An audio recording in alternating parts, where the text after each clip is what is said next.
하나님의 말씀은 마가복음 6장 14절에서 29절입니다. 네, 마가복음 6장 14절에서 29절인데 20절까지 우리 같이 읽읍시다. 이에 예수의 이름이 드러난지라 헤롯 왕이 듣고 이르되 이는 세례 요한이 죽은 자 가운데서 살아났도다. 그러므로 이런 능력이 그 속에서 일어나느니라 하고, 어떤 이는 그가 엘리야라 하고, 또 어떤 이는 그가 선지자니 옛 선지자 중에 하나와 같다 하되, 헤롯은 듣고 이르되 내가 목된 요한 그가 살아났다 하더라. 전에 헤롯이 자기가 동생 빌립의 아내 헤로디아에게 장가든 고로 이 여자를 위하여 사람을 보내어 요한을 잡아 옥에 가두었으니, 이는 요한이 헤롯에게 말하되 동생의 아내를 취한 것이 옳지 않다 하였습니다. 헤로디아가 요한을 원수로 여겨 죽이고자 하였으되 하지 못한 것은 헤롯이 요한을 의롭고 거룩한 사람으로 알고 두려워하여 보호하며 또 그의 말을 들을 때에 크게 번민을 하면서도 달갑게 들음이로라.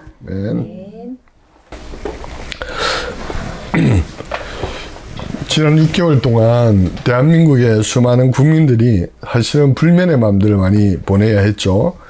일종의 뉴스 증후군이라 해서 새벽마다 핸드폰을 꺼내서 특보가 났는가, 뭐 특별한 일이 벌어지고 있는가, 이것을 막 기다리고 그랬던 것 같습니다.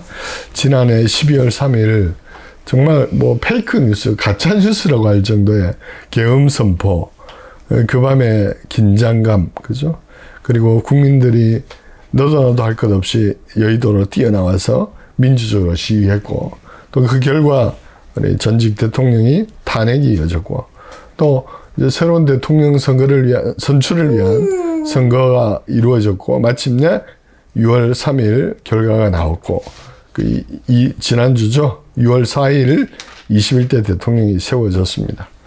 많은 사람들이 그날을 축하하는 것 같아요. 여러 가지 보면 걱정하고 염려하고 이랬던 사람들이 새로운 세상이 되었다. 우리가 바라던 민주주의가 드디어 세워졌다. 이런 반응들이 많았던 것 같아요. 새로 또 선출된 그 대통령은 보니까 취임 첫날부터 파격적인 행보를 보였어요. 대통령실로 바로 출근을 해서 이런저런 상황도 점검하고 또 그날 밤늦게 퇴근을 했다고 그래요. 또 공식적인 그 첫날에 그 국무회의를 주재했는데 보니까 김밥을 이렇게 갖다 놓고 먹으면서 4시간이 넘도록 점검하고 그랬다고 하죠. 뭐 아직은 더 두고 봐야겠지만 또 파격적인 행보를 하고 전직 대통령과 많은 차이가 있는 듯한 저희 국민들 느낍니다. 혹자가 이렇게 쓴 것을 봤어요. 전직 대통령은 출근을 안 해서 걱정이었는데 지금 대통령은 퇴근을 안 할까 봐 걱정이다. 이렇게 하더라고요. 역사적으로 봐도 수많은 왕들이 있었고 수많은 지도자들이 있었어요. 대통령도 있었고 많은 지도자도 있었죠.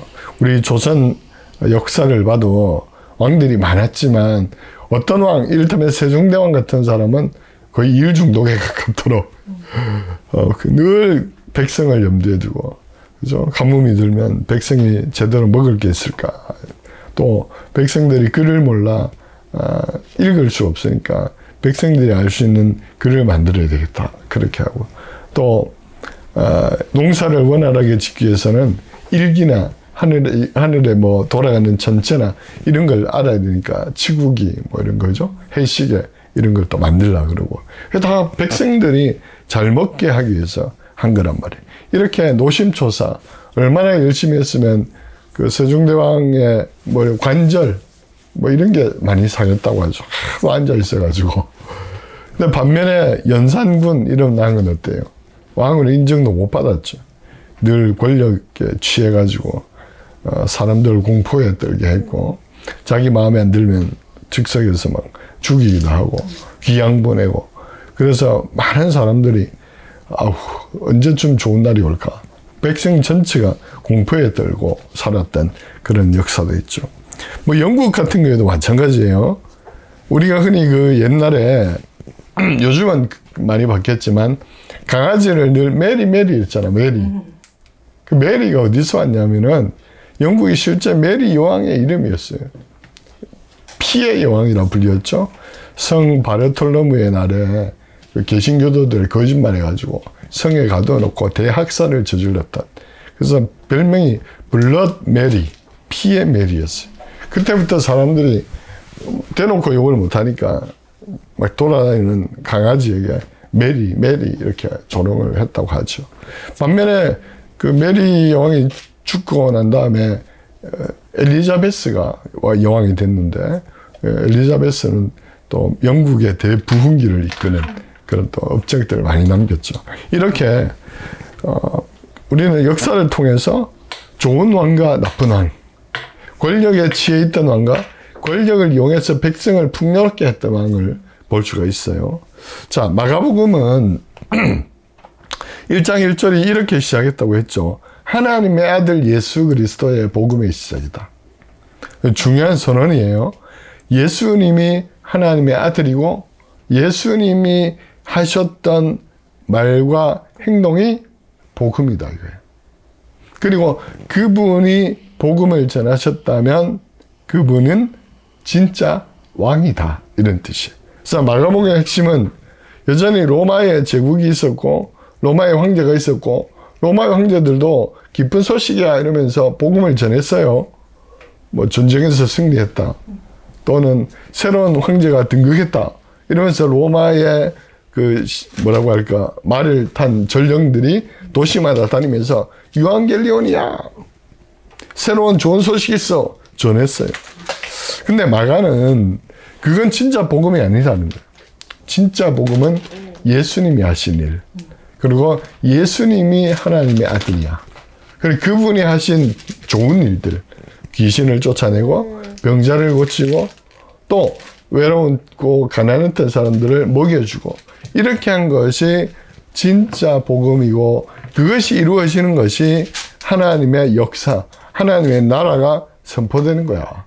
이걸 전한 것이죠. 그래서 마가복음의 핵심은 예수님이 왕이라는 거예요. 어디에? 하나님 나라의 왕. 그리고 그 나라가 지금 어떻게 전파되고 있다. 이루어지고 있다.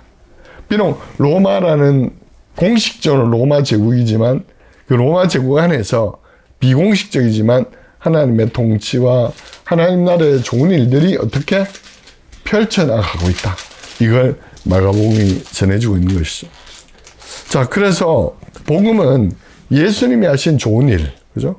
귀신을 쫓아내고 또 병자를 고치고 뭐 풍랑을 잠잠하게 하고 이런 것들이 진짜 복음이다.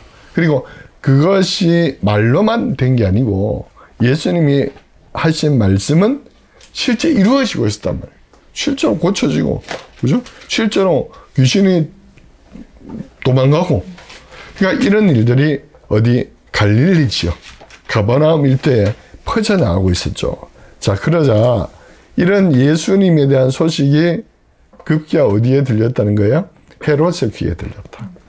여기 이 헤롯은 헤롯 안티파스예요. 헤롯 대왕이 있고 예수님이 태어나실 때는 헤롯 대왕, 아버지 헤롯 1세대. 예수님이 활동한 건 30년쯤 지났잖아.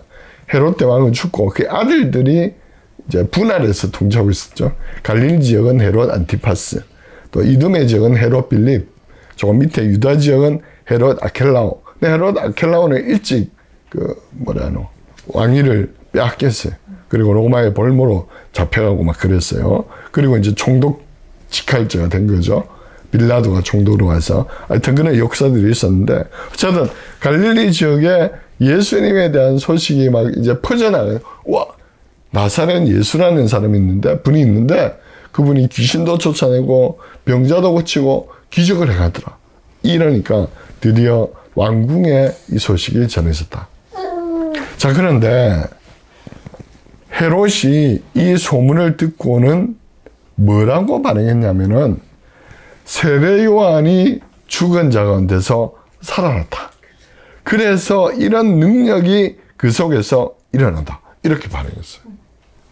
근데 본문은 뭐라고 했냐면은 헤롯이 두려워했다고 해요. 두려워하면서 내가 죽인 세례 요한이 다시 살아났. 거 아니냐? 이렇게 반응했다는 것이죠. 그래서 여기서 우리는 두 가지 사건을 알 수가 있죠. 첫째는 세례 요한이 헤롯에게 죽임당했다는 것. 한 가지 알 수 있고, 또 하나는 헤롯이 뭘 믿었느냐? 죽었던 자도 살아날 수 있다는 것을 믿었다는 거예요. 그렇죠? 분명히 자기가 칼로 죽였는데, 다시 살아났어? 그러니까 예수님 당시에 정확한 설명은 없지만 그 사람들에게 부활에 대한 신앙들이 있었다는 거죠. 그걸 우리가 알 수 있죠. 자, 우선 우리가 여기에서 주목해야 될 것은 헤롯이 세례 요한을 죽였다. 그리고 이어지는 기사에서는 어떻게 죽였는지가 설명이 되고 있죠. 20세기 초에 그 영국의 유명한 작가 중에 오스카 와일드라는 작가가 있는데, 이 사람이 쓴 그 소설집에 살로메라는 희곡이 있어요. 살로메. 이 살로메가 누구냐면은 그 헤로디아의 딸 이름이 살로메잖아요. 그러니까 이 헤롯의 이야기를 그 희곡으로 적은 거예요. 거기에 보면은 이런 표현이 있어요. 나사렛인이 헤롯에게 예수라는 자가 야이로의 딸을 살려줬다는 것을 알려줘요. 그랬더니 헤롯이 이렇게 말합니다. 병자들을 고쳐준 일은 괜찮다. 문둥병자를 고쳐주는 일도 좋아. 그럴 수 있어. 하지만 죽은 자를 살려내면 안 돼. 그것은 내가 절대로 용납 못한다고 알려라. 절대로 그러면 안 돼. 이런 대목이 있어요. 그러니까 오스카 와일드가 이걸 왜 이렇게 적었냐면은 헤롯의 마음에 뭐가 있는 거예요? 세례 요한을 죽인 거에 대한 두려움이 있는 거예요. 그러니까 자기가 분명히 세례 요한을 죽였는데 그 세례 요한이 다시 살아나면 곤란하게 되기 때문에 병자들 고쳐준 것도 좋고 문둥병자를 고쳐준 것도 좋아. 귀신을 쫓아낸 것도 좋아. 근데 죽은 자를 살려내면 안 돼. 이러고 헤롯이 말한단 말이에요. 두려워하고 있었다 이 말이죠. 본문도 비록 헤롯이 세례 요한이 자기를 비판해가지고, 그죠? 비판한 이유는 빌립, 자기 동생의 부인이었던 헤로디아스를 강제로 빼앗아가지고 지금 결혼을 했거든. 그러니까 이거는 있을 수 없는 일이잖아. 아무리 왕이 권력이 있어도, 아무리 절대 권력 가지고 있다 해도, 아니, 동생의 아내, 제수 씨를 뺏어가지고 부인으로 삼았으니까 있을 수 없는 일이잖아요. 그래서 요한이 그것을 비판했다는 거예요. 왕이 그러면 안 된다. 있을 수 없는 일이다. 이거는 하나님이 금하신 일이다. 비판한 거죠. 그랬더니 누가 미워했다는 거예요? 헤로디아가 미워했다는 거예요. 저기 헤로디아도 이 더 능력이 있고 더 강한 왕의 부인이 되는 걸 원했던 것 같아요. 그래서 이거는 안티파스가 그냥 강제로 한 게 아니고 헤로디아의 어떤 야욕도 같이 맞물려 있다는 걸 알 수가 있죠. 그래서 헤로디아가 세례 요한을 싫어해서 감옥에 지금 가졌다는 거예요. 그러면서 본문은 뭐라고 적고 있냐면은 세례 요한을 헤로디아가 원수로 여겨서 죽이려고 했다. 하지만 그렇게 할 수 없었다. 왜? 헤롯이 보호하고 있었기 때문에. 그 보호하고 있었던 이유는 뭐냐면은 세례 요한의 비판을 달갑지 않게 들었지만 백성들이 선지자로 여기기 때문에 자기 손으로 선지자를 죽이는 일은 두려워했다. 왜? 선지자를 죽이면 자기에도 화가 있을 거예요. 그러니까 헤롯은 하나님을 무시하면서도 하나님을 두려워하는 이중적인 사람이었다는 것을 알 수가 있죠. 사건이 벌어진 거죠. 헤롯의 생일날, 헤롯이 너무 기분이 좋아가지고 막 잔치를 벌리고 사람들 초대하고 술에 한잔 됐던 것 같아요. 그때 마침 헤로디아의 딸 살로메가 들어와서 춤을 췄다는 거예요. 근데 그 춤에 헤롯이 너무 만족을 해서 네 소원이 뭐냐? 내 나라의 절반이라도 주겠다. 이렇게 막 공언을 한 거죠. 그랬더니 이 살로메가 자기 엄마한테 달려가가지고 왕이 이렇게 하셨는데 뭘 요구할까요? 했더니 세례 요한의 머리를 달라고 해라. 그래서 감옥에 있는 세례 요한의 목을 잘라서 소반에 담아서 갖다 줬다는 거야. 이 끔찍한 일이 벌어진 거잖아요. 헤로디아가 세례 요한을 왜 죽였을까? 나는 이게 궁금했어요. 단지 자기가 잘못된 결혼을 한 것을 비판했다고 죽이려고 했을까? 꼭 그것만 아닌 것 같아. 그럼 감옥에 가두어 두면 되지. 헤로디아가 요한을 죽이려고 했던 것은 요한을 많은 백성이 따랐기 때문이에요. 민심이 세례 요한에게 가 있었기 때문이에요. 실제로 세례 요한이 요단강에서 세례를 베풀 때 마가복음도 마태복음도 뭐라고 기록하고 있어요? 갈릴리와 유대와 사마리아와 심지어는 두로와 시돈에서도 사람들이 찾아왔다. 뭐 하려고? 세례를 받으러. 근데 우리가 기억해야 될 것은 죄 사함을 얻게 하는 이 세례는 누가 줘야 되는 거예요? 제사장이 해야 되는 거예요. 예루살렘에 성전이 있고 예루살렘 성전에 나와서 제물을 바칠 때 제사장이 용서하는 선언을 하는 거예요. 공식적인 제의가 있었어요. 그런데 세례 요한은 요단강에서 물로 세례를 주면서 백성들의 회개를 이렇게 요구했단 말이에요. 사실은 이거는 성경이 허락하고 있지 않는 거예요. 그런데 왜 많은 백성이 세례 요한을 찾아왔을까? 그리고 심지어 백성들에게 세례 요한이 뭐라고 그랬어요? 군인들이 찾아왔을 때는 너희는 다시는 강제로 사람들을 괴롭히지 마라 그랬어요. 빼앗지 말라 그랬어요. 세리들도 막 찾아왔어, 회개하러. 그랬더니 세금을 과하게 거두지 마라 그러고. 또 일반 백성들에게 뭐라고 했어요? 빵이 2개 있는 사람은 빵은 없는 사람에게 나눠주라. 옷이 2벌 있냐? 없는 사람에게 나눠주라. 그러니까 삶의 즉각적인 실천을 세례 요한이 강조했고, 그렇게 하지 않으면 도끼가 나무 뿌리에 놓였다. 하나님의 진노가 임할 것이다. 이렇게 선언을 했단 말이에요. 그러니까 많은 사람들이 와서 그 말에 듣고 실제로 회개를 했단 말이에요. 그래서 많은 사람이 찾아왔는데 오늘 본문에도 헤롯은 세례 요한이 살았다 이러니까 어떤 사람은 뭐라고 그랬어요? 엘리야가 왔다 그랬어요. 구약 예레미야서 보면 하나님의 심판의 때가 되면 하나님이 엘리야를 보낼 것이다. 그리고 그 엘리야가 물을 던져서 정결하게 하는 물을 가지고 사람들의 마음을 돌이킬 것이라 했거든요. 그러니까 이 예언의 말씀을 알고 있었기 때문에 많은 사람들이 세례 요한을 누구로 한 거예요? 메시아로. 하나님이 보내실 마지막 날의 메시아 혹은 선지자로 사람들이 알고 있었고, 그래서 많은 민심이 세례 요한에게 가 있었단 말이에요. 그러니 헤로데 입장에서는 자기도 헤롯이 정통성이 없다는 걸 알고 있거든. 실제로 헤롯은 이두메 사람이라서 유대인의 혈통이 아니에요. 그 정통성이 없어. 그래서 아버지도 그랬지만 헤롯 안티파스도 정통성을 확보하기 위해서 아버지가 못한 성전 건축을 계속했고, 그리고 로마 왕에게 잘 보이기 위해서 티베리우스 황제란 말이야. 황제의 이름을 일단 도시를 건설하고 이런 식으로 어쨌든 정통성을 확보하려고 애를 쓰고 있었기 때문에 사람들의 민심이 마음이 세례 요한에게 간다면 자신들의 왕에 대한 정통성, 이 왕위가 어떻게 돼요?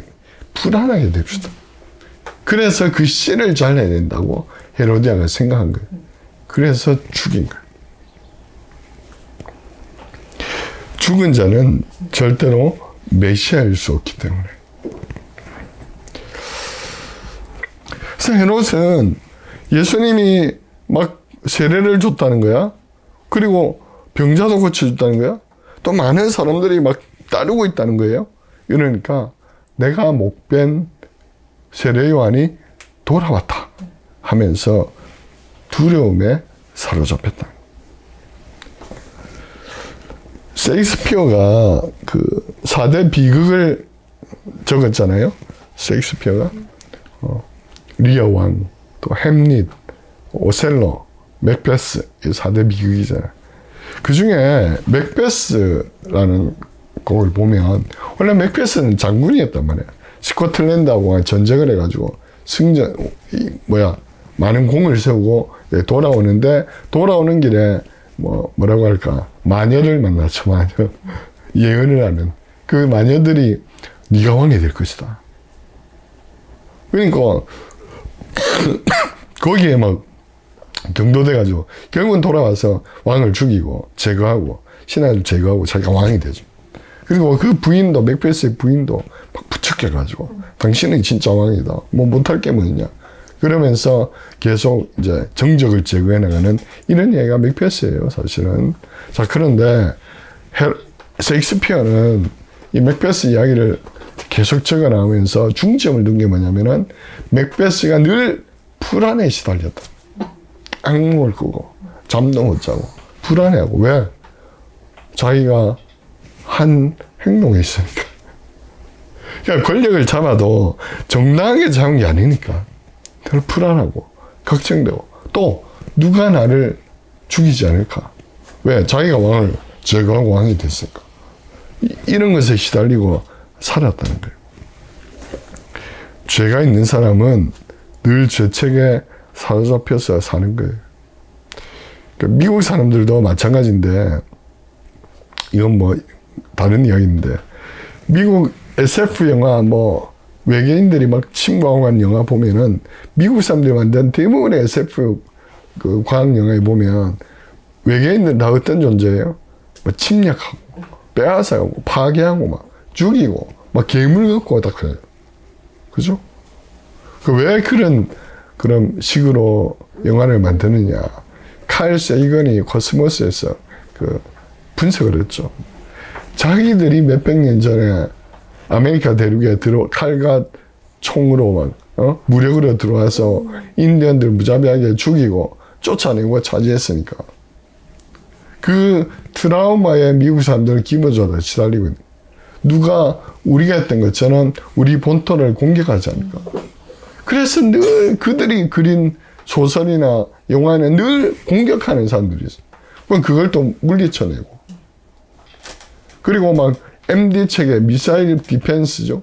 그래가지고 어떤 미사일도 미국 본토에 못 들어오게 막 방어 체계를 구축하고. 그게 우리는 왜? 늘 누군가 우리를 공격할 거라는 두려움에 사로잡혀 있습니다. 정당하면 그럴 필요 없는데. 헤롯은 그런 사람이었다. 자, 그런데 오늘 그런 마가는, 오늘 우리가 본문을 읽어보면은 앞본문은 예수님이 제자들을 보내신 이야기고, 요 뒷본문은 제자들이 돌아와서 예수님께 자기들이 겪은 일을 막 보고하는 장면이 나와요. 사실 자연스럽게 이어진 내용인데 굳이 왜 중간에 헤롯 이야기를 넣었을까? 헤롯이 세례요한을 죽인 이야기를 왜 넣었을까? 여기에 주목해야 돼요. 이건 사실 삽입부거든. 없어도 되는 이야기를 예수님이 제자들을 보낸 것과 제자들이 돌아오는 사이에 이 이야기가 들어가 있는 거예요. 그 이유가 있겠죠, 그죠? 두 가지 이유가 있다고 봅니다. 첫째는 지난주에 이야기했잖아. 예수님이 제자들을 보내신 것은 단순히 전도하라 이 얘기 아니고 하나님의 나라가 오고 있다는 걸 선포하라. 이스라엘의 왕이 왔다는 것을 선언하라는 거잖아요. 그런데 그 사이에 헤롯을 넣으면서 실제로 갈릴리 지역을 통치하고 있는 헤롯 왕은 가짜 왕이다. 하나님이 세우신 왕이 아니다. 그리고 선지자를 죽인 사람 아니냐. 권력을 쥐었지만 불법적으로 간음을 행한 자고 그 권력으로 백성들 공포에 떨게 한 자 아니냐. 그러면 이 왕은 하나님이 세우신 왕이 아니다. 반면에 예수님은 하나님의 아들로서 오셔서 백성을 먹이고 백성을 뭐라고 해야 되죠? 입히고 백성들 어려움을 돌보고 그러고 있지 않느냐. 그러니까 예수님이 진짜 왕이 아니냐. 이거를 더 강조하기 위해서 헤롯과 비교하고 있는 거예요. 또 하나는 오늘 세례 요한이 죽임을 당했단 말이에요. 그런데 예수님도 장차 어떻게 될 거라는 거예요? 죽임 당할 것이다. 하나님의 선지자들은 어쩔 수 없이 권력을 비판하게 돼 있고, 그러다 보면 세상 왕에 의해서 죽임당하는 것은 어쩔 수 없는, 피할 수 없는 것이다. 세례 요한이 예수님을 오심을 드러냈듯이 예수님도 세례 요한의 길을 가게 될 것이다 하는 것을 암시하는 거예요. 세례 요한이 헤롯에 의해 죽임당하듯이 예수님도 장차 권력자에 의해서 죽임을 당할 것이다. 다른 식으로 하면은 하나님의 나라에 헌신한 제자들은 이 세상의 잘못된 권력자들에 의해서 죽임당하고 고난당하고 핍박받는 것이다. 이런 것을 보여주는 것이죠. 마가는 오늘 우리들에게 분별력을 요구하고 있습니다. 누가 진짜 왕이냐? 어떤 것이 하나님 나라의 본질이냐? 로마 황제처럼 권력을 가지고 전쟁하고 정복하고 그런 것이 하나님 나라냐? 아니면 예수님처럼 자신의 능력을 가지고 백성들의 아픔을 돌보고 그들이 상처를 싸매고 그들이 사로잡혀 있는 귀신을 쫓아내주고 그렇게 권력을 쓰는 것이, 힘을 쓰는 것이 진짜 왕이냐? 이거를 마가는 우리에게 보여주고 있는 거예요. 당연히 예수님이 진짜 왕이죠. 그래서 우리의 구원자 되신 왕은 헤롯처럼 왕궁에 거하지도 않고 사람들 위해 군림하지도 않고 혹은 뭐 재산도 없고 화려한 옷을 입고 있지도 않다. 대신 사람들을 섬기고 사람들의 필요를 채워주고 그들과 동행하고 함께하는 것, 그게 진정한 하나님 나라의 본질이다 하는 것을 보여주고 있는 것이죠. 오늘날 기독교는 미국식 번영주의에 빠져 있어요. 사실. 그죠? 예수 믿으면 복 받아라. 이것이 너무 일반화돼가지고 예수 믿으면 잘 살아야 되고 예수 믿으면 돈 많이 벌어야 되고 예수 믿으면 막 큰 교회를 이뤄야 되고 예수 믿으면 막 영광이 돼야 되고 그래서 늘 뭐 잘 되고 성공하고 물론 뭐 연예인들도 뭐 대상 받으면 나와가지고 하나님께 영광을 돌린다. 뭐 그래. 그러니까 그렇게 비춰지는 하나님은 알게 모르게 성공한 자들의 하나님. 상 못 받은 자가 하나님께 영광을 돌리지 못한다는 거죠. 막 성공하지 못한 자, 스카이에 들어가지 못한 자의 하나님이 아니라는 것을 깔고 있는 거예요. 엄청난 대형교회를 이루고 막 몇만 명이 모이고 막 좋은 옷 입고 그죠? 막 그런 것의 하나님이라고 암시하고 있는 거예요. 어떻게 헤롯처럼. 근데 오늘 복음서는 그리고 신약 성경 서신서를 아무리 읽어봐도 그런 하나님은 없는 거예요. 다 사도 바울도 권생하고 핍박당하고 감옥에 갇히고 그죠? 베드로도 그렇고 예수님 말할 필요도 없고. 근데 오늘 많은 사람들은 자신들의 욕망을 채워주는 그런 데로 몰려가는 거예요. 누구처럼? 예수님을 따랐던 군중들처럼. 나 십자가를 져야 된다. 나를 따라오려면 아버지도 버려야 되고 좁은 길로 가야 된다 하면은 어떻게 다 떠나가는 거죠. 예수님이 마태복음에서 세례 요한에 대해서 이렇게 말씀하십니다. 그들이 떠나매. 여기 그들 누구예요? 방금까지 예수님 주변에 있었던 무리들, 군중들이 예수님이 막 500리의 기적 행하고 막 이러니까 군중들이 몰려왔거든. 근데 떠났다는 거야. 그리고 남아있는 무리 소수의 제자들에게 예수님이 이렇게 말합니다. 요한에 대하여 말씀하시되 너희가 무엇을 보려고 광야에 나갔더냐? 바람에 흔들리는 갈대냐? 너희가 무엇을 보려고 나갔더냐? 부드러운 옷 입은 사람이냐? 부드러운 옷을 입은 사람들은 왕궁에 있느니라. 그러면 너희가 어찌하여 나갔더냐? 선지자들 보기 위함이었더냐? 옳다. 내가 너희에게 이르노니 선지자보다 더 나은 자리라. 기록된 바 보라 내가 내 사자를 내 앞에 보내노니 그가 내 길을 내 앞에 준비하리라 하신 것이 이 사람에 대한 말씀이니라. 내가 진실로 너희에게 말하노니 여자가 낳은 자 중에 세례 요한보다 큰 이가 일어남이 없도다.